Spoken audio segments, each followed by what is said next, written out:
지난 밤도 성령님의 생명의 그 작용을 주관하시는 은혜 가운데 우리를 두시고 쉼을 주시고 또 깨어나도록 하셔서 하나님 주시는 새 날을 살게 하여 주심을 감사합니다. 하나님의 생명으로 하나님을 향하여 사는 날을 주셔서 감사합니다. 우리의 상황과 우리의 심령에 참으로 너무나 무겁고 또 힘든 그러한 상황이 있을지라도 우리와 함께 하시는 동행하시는 주님을 의지하고 주님께 우리의 모든 것을 내어 맡겨드리고 우리의 모든 것을 주관하시는 하나님을 의지할 수 있기에 감사함으로 오늘을 살게 하여 주옵소서. 예수님의 이름으로 기도합니다. 아멘. 로마서 3장 21절에서 24절입니다. 로마서 3장 21절에서 24절.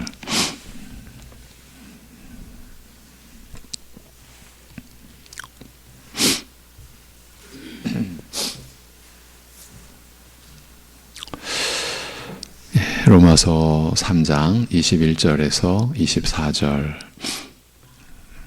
같이 보시겠습니다. 다 같이. 이제는 율법 외에 하나님의 한 의가 나타났으니 율법과 선지자들에게 증거를 받은 것이라.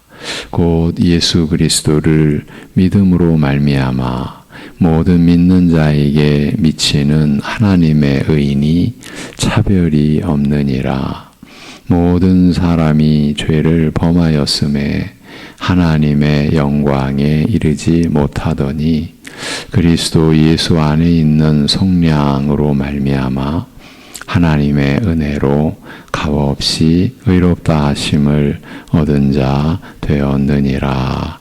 아멘. 네. 그러나 이제는 율법 없이 하나님의 의가 계시되었다.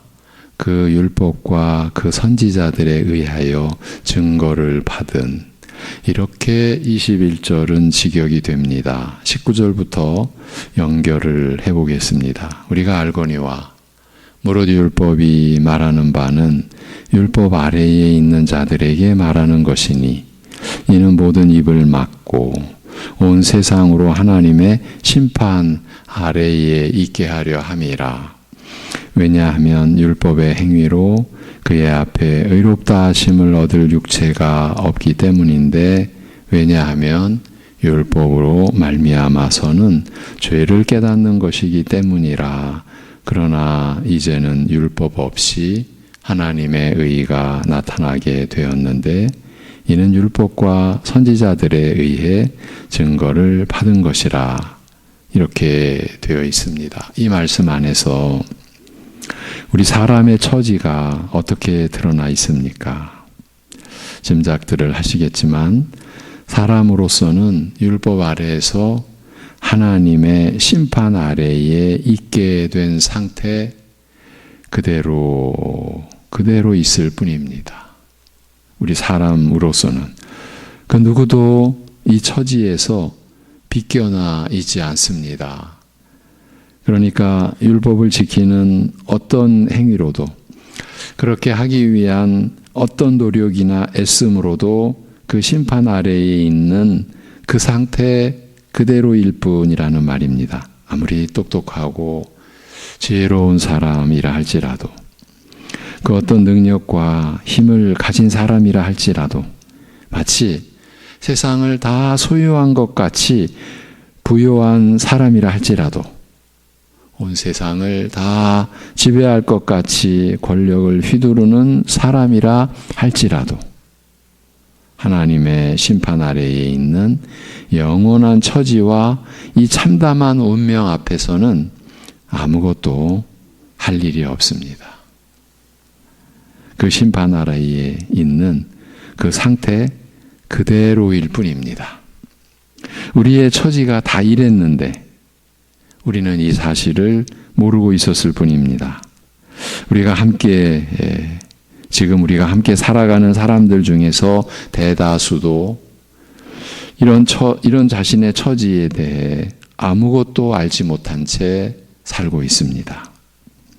그런데 이런 세상에 이런 사람들에게 이제는 율법 없이 율법 외에 하나님의 의가 나타나게 된 것입니다. 오늘 본문인 3장 21절에 들어와서 로마서의 전개에 극적인 반전이 일어납니다. 어떤 반전이겠습니까? 첫 창조 안의 인류의 역사 속에서 다른 그 어떤 것과도 견줄 수 없는 크고 중대하고 결정적인 반전인 것입니다. 왜냐하면 율법 아래, 곧 심판 아래에서 은혜 아래로의 전환을 가져온 일이니까요. 더 쉽게 말하면 영원한 사망에서 영원한 생명으로의 변화를 가져온 것이니까요. 무엇이 그런 전환과 변화와 반전을 가져온 것입니까? 율법 없이 나타나게 된 하나님의 의가 그것입니다. 이에 대하여 사도 요한이 요한 사도가 이렇게 복음서에 적고 있습니다.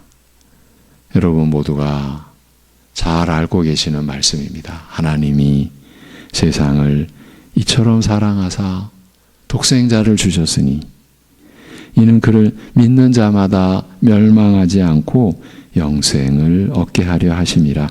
하나님이 그 아들을 세상에 보내신 것은 세상을 심판하려 하심이 아니요 심판 아래에 그대로 두려 하심이 아니요 그로 말미암아 세상이 구원을 받게 하려 하심이라.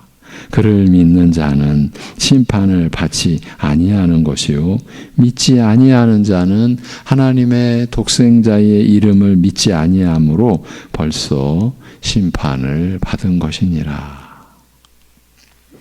로마서에서는 하나님의 의가 나타나게 되었다라고 하고 요한복음에서는 하나님의 아들이 세상에 보내신 바가 되었다고 합니다.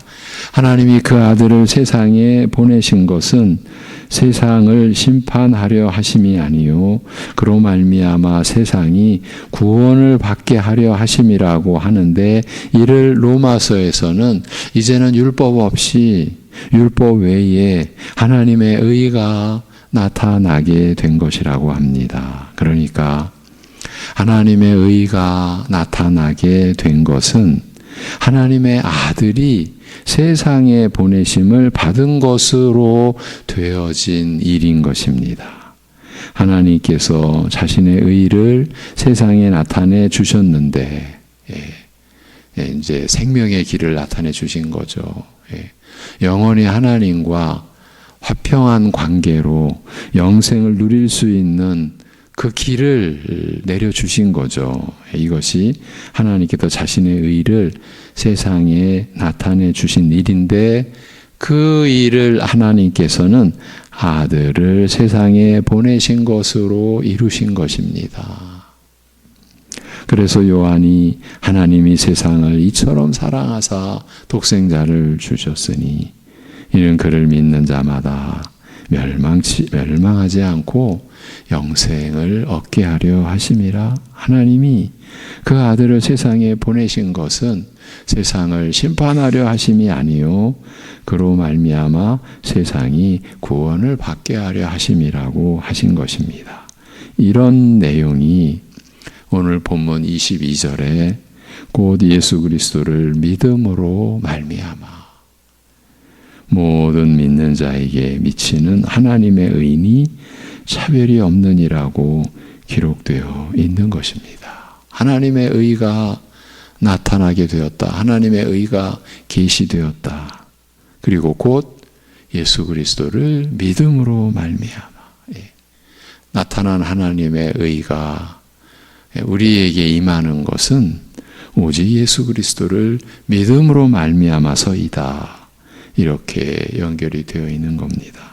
그런데 본문 21절을 보고 있노라면 한참을 생각하게 해서 우리로 하여금 그 구절 안에 계속 머무르게 하려는 것 같은, 머무르게 하는 것 같은 그런 느낌을 받습니다.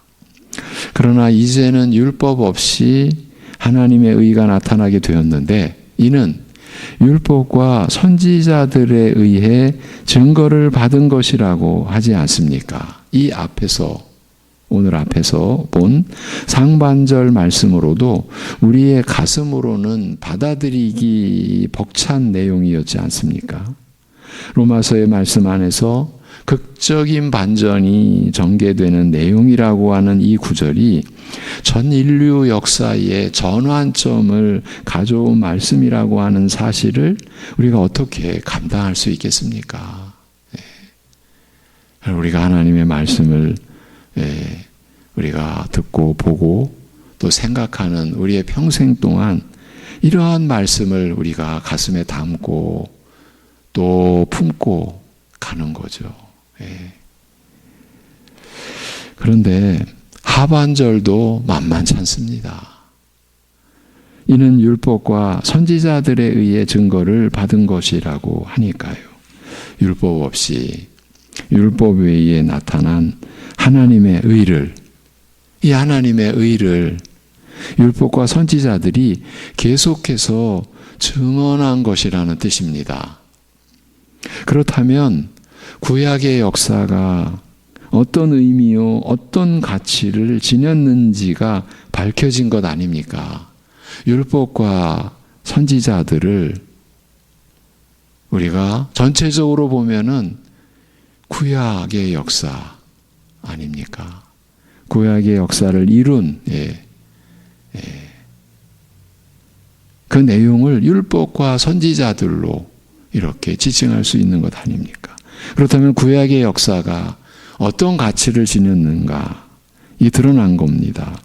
구약의 역사는 이스라엘의 끝없는 불순종과 그로 인한 패망의 이야기로 채워져 있는데 단지 그렇게 하나님의 진노와 하나님의 백성들이 겪는 심판의 고통만으로 끝났던 것이 아니었습니다.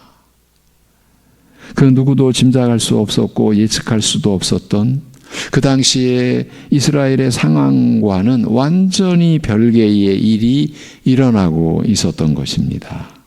그것은 율법과는 상관없는 하나님의 의가 그 율법에 의해서 증거되었고 선지자들에 의해서 증언되어지고 있었던 것입니다. 이렇게도 표현할 수 있을 것입니다. 하나님의 진노 가운데 하나님의 긍휼이, 하나님의 선하심이 나타나고 있었다. 그 얘기죠. 그것은 그 완전히 별개의 일은 율법과는 상관없는 하나님의 의가 그 율법에 의해서 증거되었고 선지자들에 의해서 증언되어지고 있었던 것입니다. 불순종으로 인하여 멸문지화를 겪어야 했던 이스라엘 민족과 그들의 역사가 유일하게 성경에 기록되어진 이유가 있었던 것입니다. 어느 나라의 역사가 이렇게 구체적으로 성경에 기록되어져 있습니까? 이스라엘의 역사 아닙니까? 그 이유가 있었던 것입니다.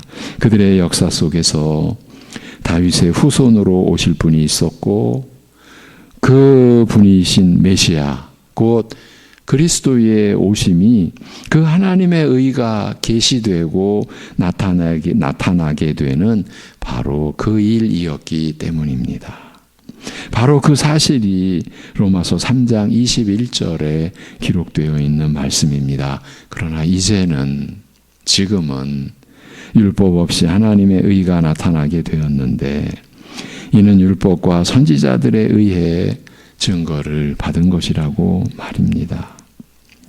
사람들은 어떤 목표를 향해서 나아갈 때 시행착오를 겪게 마련이고 그래서 첫 계획이 변경되면서 본래 작정했던 최선의 것이 불가피하게 차선의 것으로 바뀌는 일은 비일비재합니다. 세상 모든 일이 그렇다라고 해도 틀린 말이 아닙니다. 그런데 사람들의 이런 상황을 겪는 우리가 하나님에 대한 지식과 생각에도 자연스럽게 영향을 미칠 수 있지 않나 싶습니다. 사실이 그렇습니다. 그래서 우리가 하나님의 말씀으로 하나님을 알아갈 때에 우리가 그저 사람의 입장과 관점에서 하나님을 우리가 생각하거나 판단하는 일을 늘 주의해야 합니다. 예. 하나님의 자리에 마치 우리가 막 어떤 제약 없이 넘나들 수 있는 것처럼 그런 착각을 해서는 결코 안 됩니다. 여기서도 우리가 수시로 계획도 바꾸고 후회하기도 하고 이거 잘못됐네 그렇게 또 판단도 하게 되고 계획 자체가 잘못된 경우도 얼마나 많습니까? 이런 생각이 이런 경험이 하나님에 대해서도 그렇게 생각할 수 있는 겁니다. 얼마든지. 하나님도 이렇게 보시다가 안 되니까 저렇게도 해보실 수 있지 않을까? 이렇게 말입니다. 그러나 이것은 완전한 착각이요 무지의 소치입니다. 하나님에 대해서 그렇다는 말입니다. 하나님께서는 후회하시는 법이 없습니다. 제가 신학 수련회 첫 발을 뗄 때 귀한 선생님을 통해서 이건 그야말로 하나님의 섭리입니다. 제가 귀한 선생님을 통해서라고 말할 때 이 시점은 제가 어쩌면 영적으로 가장 어두움 속에 있을 때였어요. 그런데 그런 곳에서도 하나님은 하나님의 일꾼을 예비해 놓으셨었어요. 그 귀한 선생님을 통해서 잊지 못할 교훈을 받은 기억을 저는 지울 수가 없습니다. 통상 이제 숙제가 하나님은 영이시다는 말씀을 기술해 오라는 식으로 주어졌습니다. 그때 왜 그랬는지 모르겠는데 숙제를 연필로 아마 쓰다 보면 고쳐야 되니까 연필로 썼지 않나. 그것도 작은 글씨로 적어서 제출했습니다. 간략하게 요점을 정리해서 제출할 지식도 능력도 아무것도 없을 때이니 지금도 크게 차이가 나겠습니까마는. 그런데 분량은 많았고 연필로 쓴 작은 글씨체로 몇 페이지가 되곤 했는데 한 번은 한 줄 밑에 빨간색 사인펜으로 밑줄을 긋고 그 줄 옆에 여백에다가 빈칸에다가 그 빨간 사인펜으로 하나님은 후회하시지 않습니다. 이렇게 정정을 해 주셨습니다. 제가 하나님도 후회하신다고 쓴 그 부분을 보신 것이에요. 그 정정해 주신 것도 너무 감사했지만 이걸 어떻게 보셨지? 한 페이지도 아니고 여러 페이지, 이것도 작은 연필로 쓴 글씨체로. 근데 제가 그렇게 적었었거든요. 하나님도 후회하신다고. 그것을 딱 집어서 밑줄을 건 다음에 빈칸에다가 쫙 연결하셔가지고 하나님은 후회하시지 않습니다. 그 일은 한 신학도에게 잊지 못할 하나님을 아는 지식을 선물해 주었습니다. 그뿐이 아니라 책도 몇 권 주셨습니다. 지금까지 지니고 있죠. 대전에 계시는 분인데 그저 얼굴만 기억을 하고 있을 뿐이죠. 여러분을 택하시고 부르신 일로 하나님은 후회하지 않으십니다. 하나님의 선하심과 그 신실하심의 성품이 우리에게 이렇게 고백되어지는 것입니다. 나를 택하시고 부르신 하나님은 후회하지 않으신다. 이것이 하나님의 말씀으로 우리가 받는 은혜입니다. 하나님께서 이렇게 해도 되고 이렇게 해도 안 되고, 하나님께서 이렇게 해도 안 되고 저렇게 해도 안 되니 아브라함을 세우시기도 했다가 모세를 세우시기도 했고, 그것도 안 되니 다윗을 세웠다가 솔로몬도 세웠다가 아예 이사야 선지자를 또 예레미야 선지자를 세우는 식으로 이스라엘 역사를 이끌어 오신 것이 아니었습니다. 그런 식은 하나님의 나라 안에서 일어날 수 있는 일이 결코 아닙니다. 아브라함의 후손들을 위해서 모세를 불러 세우사 율법을 주셨을 때 그 율법의 궁극적인 역할은 21절 본문대로 하나님의 의를 증거하는 것이었고, 반대로 말하면 너희 스스로는 내 앞에서 그 의를 이룰 수 없다, 세울 수 없다. 다른 그 무엇으로도, 아니 율법을 지키려는 행위로도 너희들은 의에 가까이 못 온다. 의에 도달하지 못한다. 이것을 통해서 뒤집어서 하나님의 의가 예비되어 있다. 이거를 증거하는 것이었고, 이스라엘의 역사, 그 참담하고 비참한 역사 속에 계속 보냄을 받았던 그 선지자들, 죽임을 당하기도 하고 매질을 당하기도 하고 쫓겨나기도 하고 감금 당하기도 하고 온갖 모욕과 수치와 고난을 겪어야 했던 그 선지자들, 곧 거짓 선지자가 아닌 참 선지자들 역시 바로 이 하나님을 증언하고 있었던 것이에요.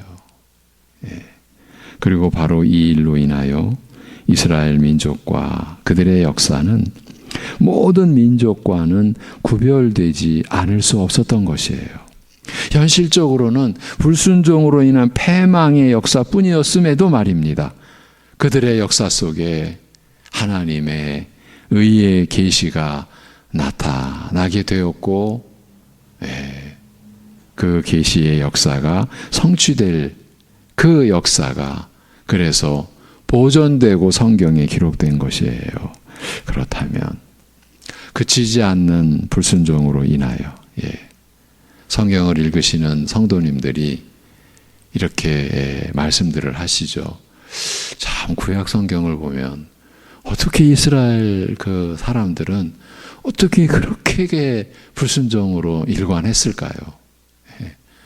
그 말씀을 이제 듣게 되면 성도님과 제가 같은 표정으로, 그게 바로 우리의 모습이죠. 그게 바로 나의 모습 아닐까요?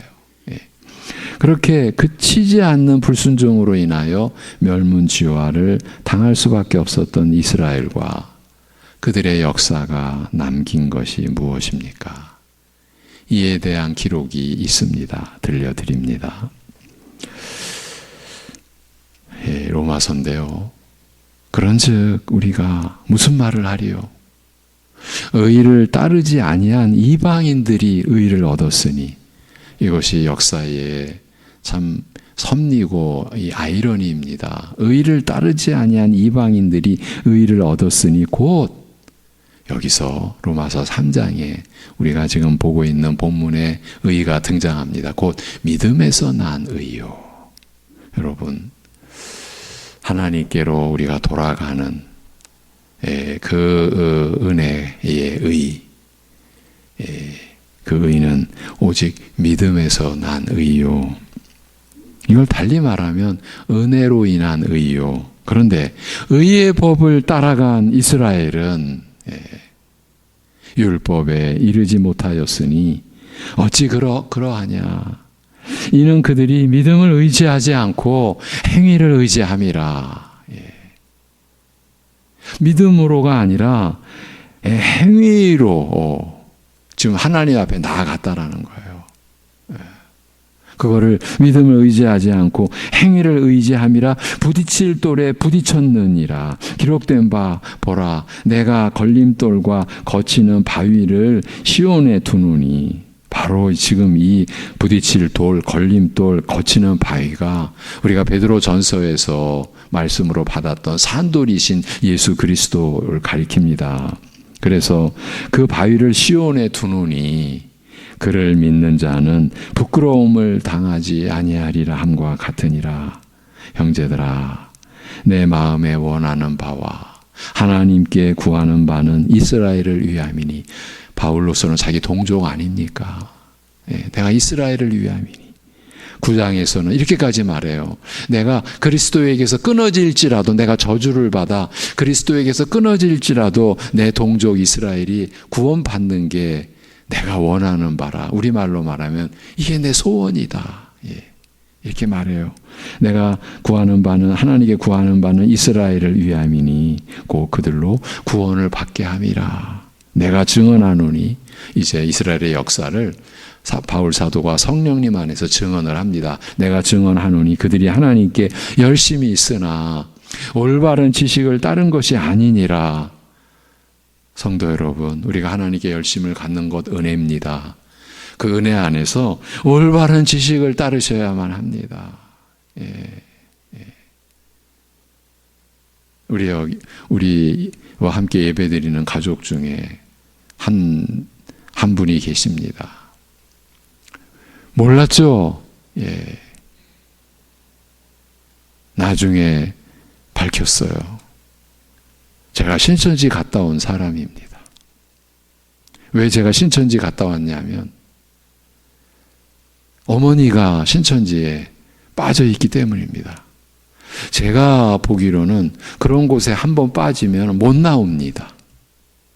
그래서 어머니를 빼내려고 제가 신천지에 들어갔습니다. 알고 보니까요, 신천지에 들어가면 각 신천지 교도들에게 비밀번호가 주어지더라고요. 그 비밀번호를 저에게 주셨어요. 목사님, 이 비밀번호로 들어가면은 신천지의 모든 자료를 다 보실 수 있습니다. 저는 어머니 빼내려고 신천지에 들어가서 그런 행세까지 했는데 어렵습니다. 어머님을 못 빼내고 있습니다. 이제 예배당 들어오면은 입구에, 저 현관 아래층 입구에 신천지 교도들 출입 금지한다고 써 있지 않습니까? 그것 때문에 몇 년 동안 말씀을 못 하시다가 말씀을 하셨더라고요. 그런데 여러분, 왜 사람들이 그렇게 빠지는지, 자기 어머니가 어떻게 그렇게 빠졌는지, 여러분, 그 아들로서 얼마나 아프고 간절하고, 그런데 여러분, 사이비 이단 속에 얼마나 많은 무리가 빠져 들어가 있습니까? 그런데 제가 여러분들에게 말씀드리는 무서운 것은 사이비 이단이 문제가 아니라 우리 교회, 일반 교회, 소위 정통교회 안에 자기 믿음, 사이비와 이단과 방불한 자기 믿음을 갖고 있는, 그게 사실은 이 목사로서는 두렵다. 우리 교회 안에도 그런 믿음 가지고, 결코 믿음은 여러 개가 아닙니다. 믿음은 하나입니다. 왜냐하면 주님이 한 분이니까. 그분을 의지하고 그분과 관계 맺는 믿음은 하나인데 자기 믿음을 갖고 있는 거예요. 왜 그렇습니까? 올바른 지식을 따른 게 아니다. 지금 여기서 말씀하는 거예요. 그들이 하나님께 열심히 있으나 올바른 지식을 따른 것이 아니라, 그러면서 하나님의 의를 모르고 자기 의를 세우려고. 여러분, 여기서 자기 의가 나오는 거예요. 하나님의 의를 모르고 자기 의를 세우려고 힘써 하나님의 의에 복종하지 아니하였느니라. 그리스도는 모든 믿는 자에게 의를 이루기 위하여 율법의 마침이 되시니라. 이것이 로마서 9장의 끝부분과 로마서 10장의 첫 부분, 이렇게 되어 있어요. 이방인은 믿음에서 난 의를 얻었지만, 구원을 받았지만, 새 생명, 영원한 생명을 받았지만, 이스라엘은 율법을 따랐으니 의에 이르지 못했고, 결국은 자기 의를 세우려고 힘써 하나님의 의에 복종하지 아니하고 만 것이에요. 이를 두고 저들은 믿음을 의지하지 않고, 믿음으로 하나님께 나아가지 않고 행위를 의지하여 부딪힐 돌에 부딪혔다라고 하였어요. 여러분, 우리는 믿음으로입니다. 행위로가 아닙니다. 믿음을 의지하지 않고 행위를 의지한다. 우리 지금 기도하는 이 시간, 우리가 새벽 예배, 또 새벽 기도를 드리러 여기 모였을 때, 여러분, 우리가 이 기도를 받으시는 주님을 의지하여 우리가 이 새벽 예배를 드리는 거고 새벽 기도를 드리는 거죠. 그게 믿음으로죠. 믿음을 믿음으로죠. 믿음을 의지하는 거죠. 그런데 우리가 내가 이 새벽에 나왔고 내가 새벽 기도를 드린 그 행위를 의지합니다. 얼마나 많은 이들이 그러는지 몰라요. 자기가 처음에는 주님을 의지하는 줄 알아요. 그런데 마귀의 계략도 있고 나의 마음에 허탄한 작용도 있고 올바른 지식을 따르지 못할 때 나도 모르게요. 어느 순간부터는요. 이제 이런 상황이 되는 거예요. 내가 내 행위를 의지하고 있는 거예요. 내가 하나님을 예배드리지. 그리고 남들은 쉽게 나올 수 없는 이 새벽에 내가 나와서 하나님께 예배드리고 내가 기도하고 있지 하는 자기의 행위를 의지하게 되는 거. 여러분 평생 경계하셔야 돼요. 이거야말로 어쩌면 가장 그야말로 어려운 작업일 수 있고요. 힘든 작업일 수 있어요. 그러나 해내야 됩니다. 주님을 의지해야 됩니다. 내 행위를 의지하면 안 됩니다. 지금 이스라엘의 멸망의 원인을 밝혀놓고 이스라엘이 끊이지 않는 불순종으로 멸문지화를 당한 그 영적인 근본 이유, 그것이 지금 밝혀지는 이 맥락에, 이 말씀 속에 자기 의가 세워졌고 하나님의 의가 무참하게 무시당한 그 상황, 그 안에 믿음을 의지하지 않고 행위를 의지했기 때문이다. 이 말씀을 우리가 어찌 간과할 수가 있겠습니까? 율법으로는 자신들의 죄를 깨달았어야 하는데 자신들이 의의 법을 따라간다고 해서 율법에 이르러 그 율법을 다 성취한 의를 스스로는 절대 이룰 수 없다는 것을 진즉에 깨달았어야 하는데 이스라엘은 끝까지 믿음으로가 아닌 자신들의 행위를 의지하여 자기 의를 세우고자 했던 것이에요. 그러니 율법이 증거하는 하나님의 의에 대하여 무지할 수밖에 없었고 율법을 따른다라고 하는 자신들의 모든 행위는 그 하나님의 의에 힘써 복종하지 않는 처사들로 남을 수밖에 없었던 것입니다. 이것이 저들이 멸망에 처할 수밖에 없었던 근본적인 원인이었습니다. 이 점이 성경의, 특히 구약 성경의 결정적인 가르침입니다.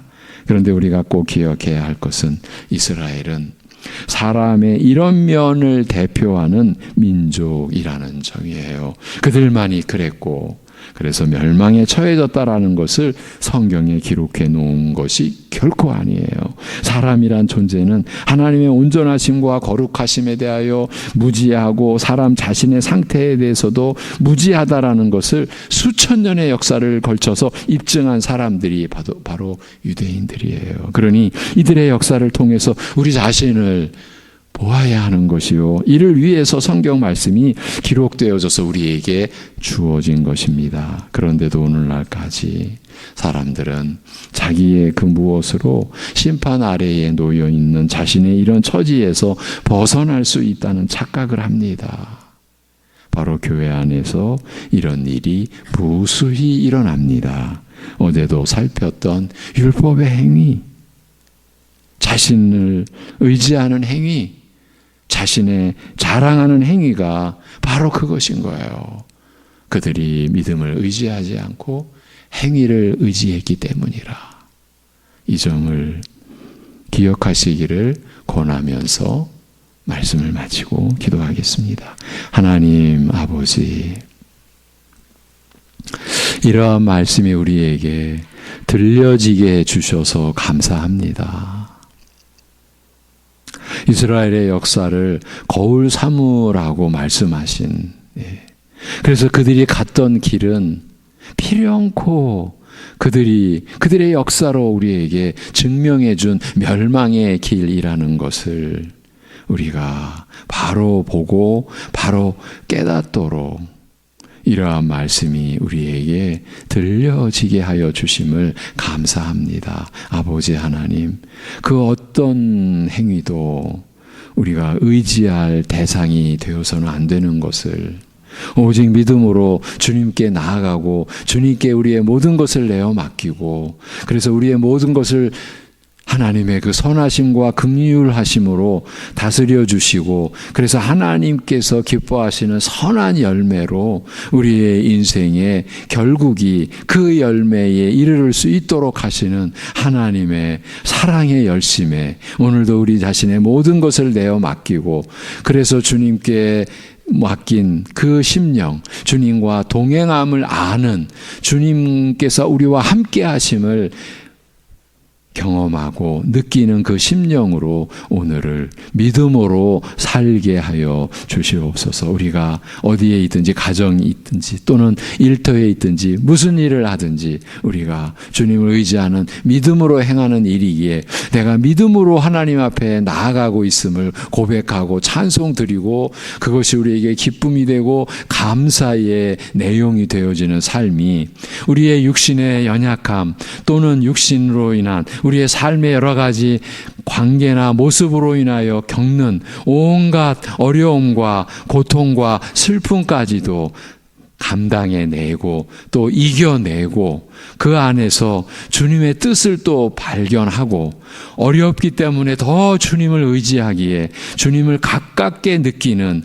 그 감사함이 사랑하는 성도들의 오늘의 고난을 이겨낼 수 있는 믿음의 힘이 되고 믿음의 지혜가 되게 하여 주시옵시고, 그 안에서 하나님과 사랑을 주고받는 그 관계의 누림이 사랑하는 성도들의 삶이 되고 오늘 하루가 되게 하여 주시옵소서. 우리 주 예수 그리스도의 이름으로 기도하옵나이다.